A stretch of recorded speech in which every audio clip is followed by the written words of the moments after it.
இந்த vlog பொங்கல் அன்னைக்கு எடுத்தது. ஒரு சில திங்ஸ் வாங்க வேண்டி இருந்தது. நாங்க இருக்கிற வீட்ல இருந்து கொஞ்ச தூரத்துல தான் டிமார்ட் இருக்குது. அதனால அன்னைக்கு சாயங்காலம் போல கிளம்பி வாங்கிட்டு வரலாம் டிமார்ட் போயிட்டோம். பொங்கல்ங்கிறதுனால ரோடு எல்லாமே ரொம்ப வெறிச்சோடி கிடந்தது. ட்ராவல் பண்ணுறதுக்கும் நல்லா இருந்தது.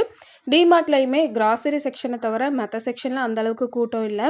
இங்கே போயிட்டோனாலே எதுவும் வாங்குகிறோமோ இல்லையோ, ஆனால் என்னென்ன கலெக்ஷன்ஸ் எல்லாம் புதுசாக வந்திருக்குன்னு எல்லாத்தையும் ஒரு டைம் பார்க்குறதுக்கு ரவுண்ட் அடித்தாதான் டிமார்ட் போன ஒரு சாட்டிஸ்ஃபிகேஷனே இருக்கும்.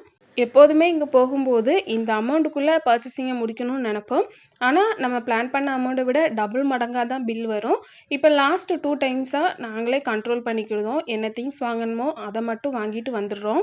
இந்த டைமே எல்லாத்தையும் சுற்றி பார்த்துட்டு தேவையானதை மட்டும் வாங்கிட்டு வீட்டுக்கு வர வழியில் சாப்பிட்டுட்டு வரலான்னு தான் பிளான் பண்ணியிருந்தோம். ஆனால் பொங்கல்ங்கிறதுனால எந்த ஒரு ஹோட்டலுமே இல்லை. வீட்டில் இருந்து போகும்போது வெளியில் சாப்பிட்டுட்டு வரணுங்கிற ஒரு மைண்ட் செட்டோடு போனதுனால திரும்ப வீட்டுக்கு வந்து குக் பண்ணணும் அப்படிங்கும்போது கொஞ்சம் கஷ்டமாக தான் இருந்தது. கடைசியாக ஒரு கடையில் மட்டும் சிக்கன் ரைஸ் இருந்தது. இது கிடைச்சதே பெரிய விஷயம்னு அதையே வாங்கிட்டு வந்து அன்றைக்கி சாப்பிட்டாச்சு.